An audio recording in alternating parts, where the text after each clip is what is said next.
A lot of people say that if you're really brilliant, then you're like fucked in the head on other situations. He'll look at the Jackass situation and be like, why would I use up my funniness when Jeff Tremaine's just gonna buy a big mansion in the Hollywood Hills? And it's like, that's true, it's gonna happen, but he's gonna get that whether you're in it or not. All you can do is make this movie more funny.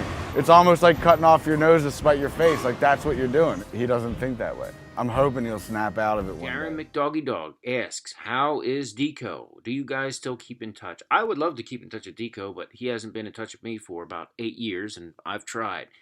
He dropped out of the CKY crew. He doesn't want to be a part of it anymore, and I don't blame him. I mean, he's a married guy. He has a good job, and there comes a point when you want to separate yourself from all the old stuff that you've done. And I wish him well.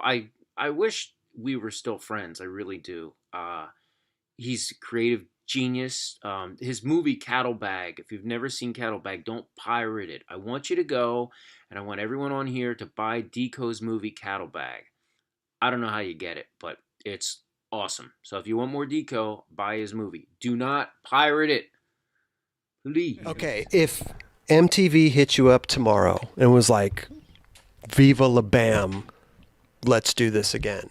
Part two. What would you... It would be very different than the real one. I mean, there's a lot of friends from Viva La Bam that I haven't even talked to in a long time. Right. And like, Ray Kyan is like a full-blown chemist, like pharmaceutical company. I remember he'd always medicine. Wear those. He's like a fucking jackets. Scientist for real. Like, and he has 2 kids now. Okay. That's another thing. Yeah. My brother has 4 kids. Okay, everybody has kids. I don't even know if they would have the time to film. What about Dico?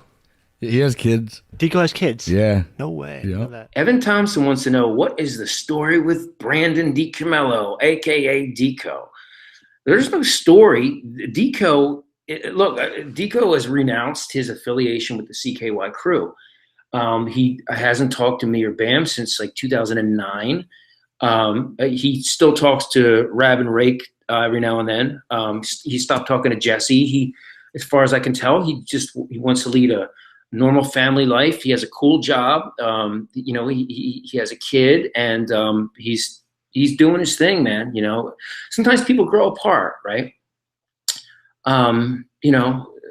Dico was, as far as I could tell, he was never 100% happy in show business. A lot of times he would be having fun, and then he would feel, I guess, kind of resentful, about the way some of the shows were unfolding with like a lot of the New York and LA producers and stuff coming in and kind of telling everyone what to do and dictating to him what his humor should have been.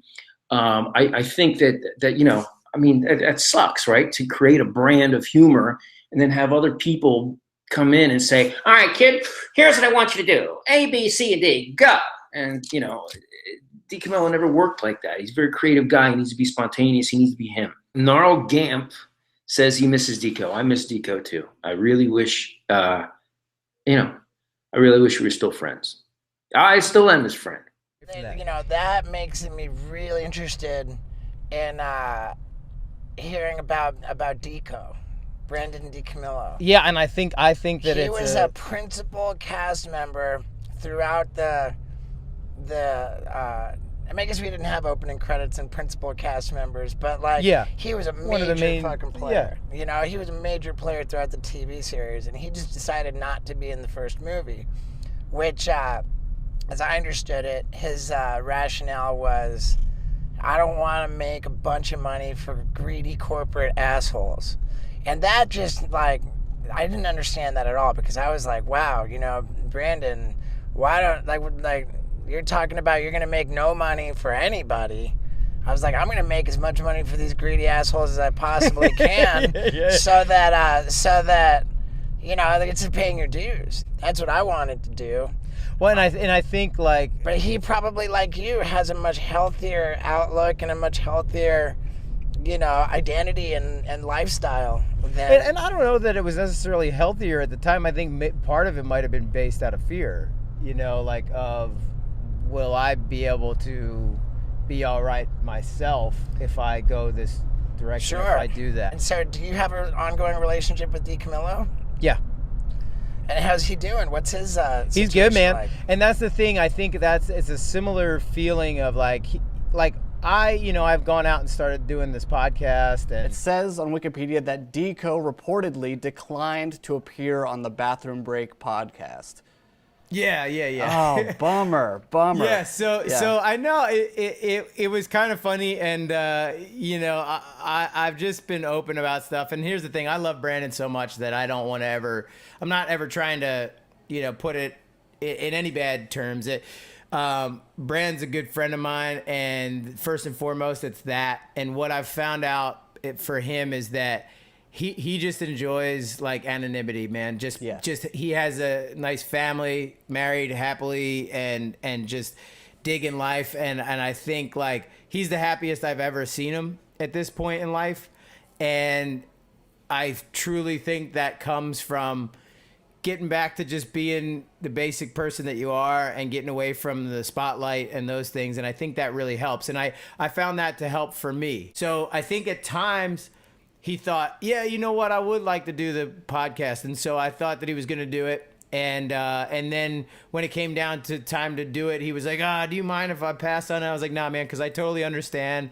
I get it. But the thing is about Brandon, and not to get people psyched because they'll never see it, but he's always filming something, and he's always got little skits that are fucking hilarious. And like when I go over there, he'll show me something, and I'm like, oh, what's that for? And he'll be like, for me, Rab. It's just for me, and I'm like, dude, it's hilarious because I'll get to see it and get to crack up at it, but it'll never get put out. Marco.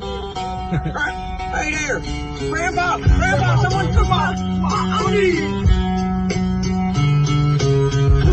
sirloin steak on my plate, on my dinner table, and fucking in my hands. Must have been someone I hate.